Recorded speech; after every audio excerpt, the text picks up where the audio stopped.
Okay, so now let's really start with the allowed deduction. So allowed deductions, these are deductions which are permitted by tax laws to be deducted from our gross income to arrive at the taxable net income.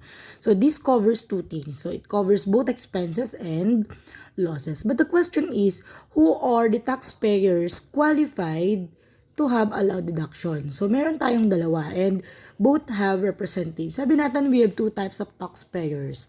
The first one is an individual taxpayer and the second one is the corporation or the corporate taxpayer. So pagdating natin ng individual, ang main na tinitingnan natin is, are they subject to graduated tax? Or are they those resident citizen, resident alien, non-resident citizen, and non-resident alien engaged business in the Philippines?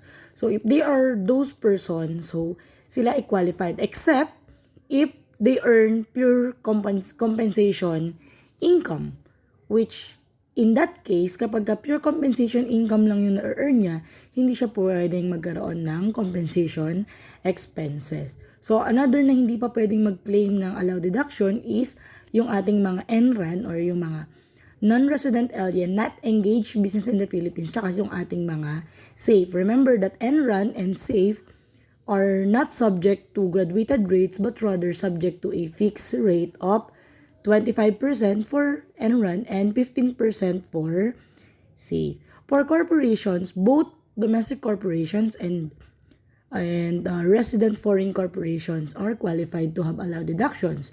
So, ang hindi lang pwedeng magkaroon ng deductions pagdating sa corporation is yung tinatawag natin na non-resident foreign corporation or yung counterpart ng ating NRAN. Okay. So, pagdating ng expenses, syempre, ang una nating tatanungin para kung matadeduct ba siya or hindi is, ito ba ay ginamit natin sa business or ito ba ay ginamit natin as personal expense? So, syempre, pag ginamit siya as personal, hindi natin siya po pwedeng i-deduct from our business income or from our gross income. So, those are what we call non-business expenses or those personal expenses.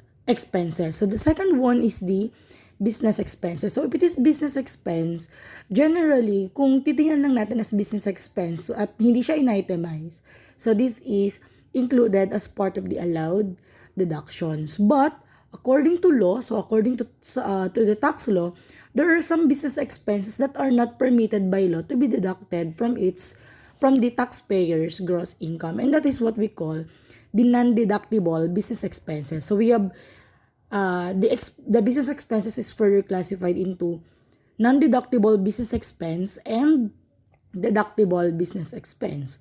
So yung mga non-deductible business expense, those are the expenses incurred in the conduct of trade or business or profession but are not permitted by tax laws to be deducted from the gross income. So the first example is of course the personal expenses like groceries or education or something or mga gastos natin na hindi naman talaga para sa business. So, ayun yung first na non-deductible natin. Then the second one is the capitalizable PPE expenditures.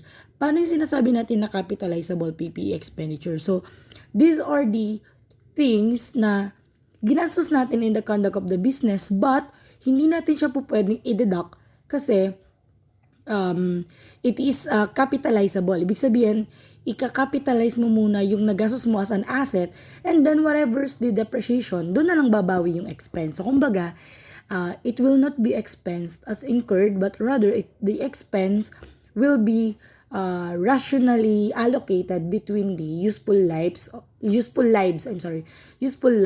the asset. Then, we have the premiums paid for life insurance.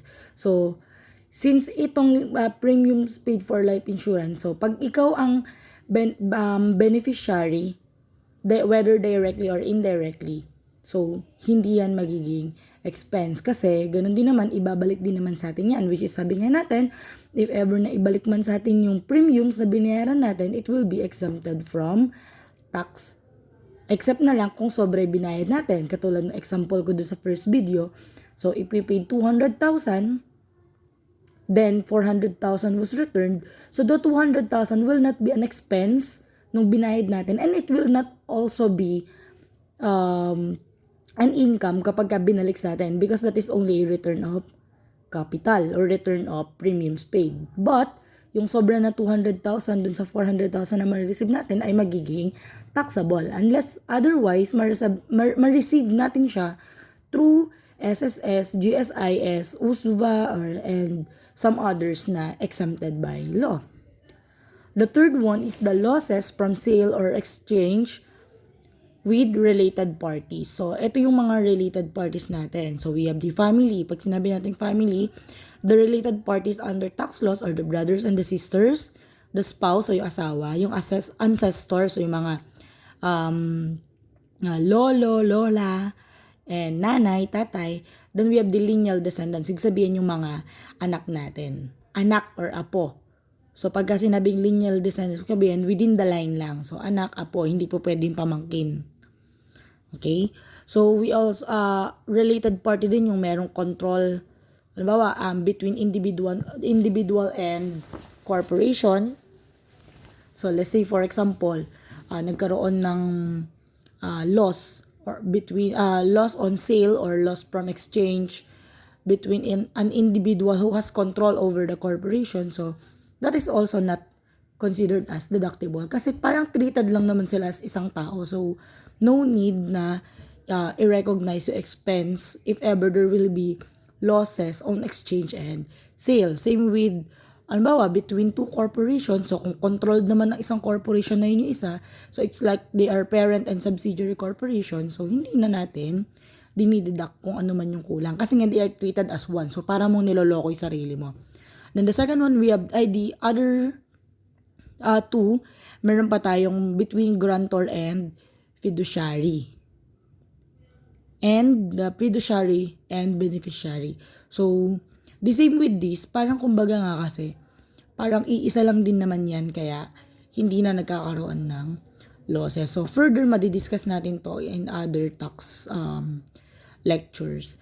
Then, another non-deductible business expense or the net capital loss without capital gain. So, alam naman natin yan that capital losses, they are very loyal to capital gains. Ibig sabihin, hindi sila madededuct hanggat wala yung capital gains. Same with net wagering loss without wagering gain. Sabi nga natin, hindi natin pwedeng i-deduct ang wagering loss kung walang wagering gain. So, ganun sila ka-loyal sa partner nila.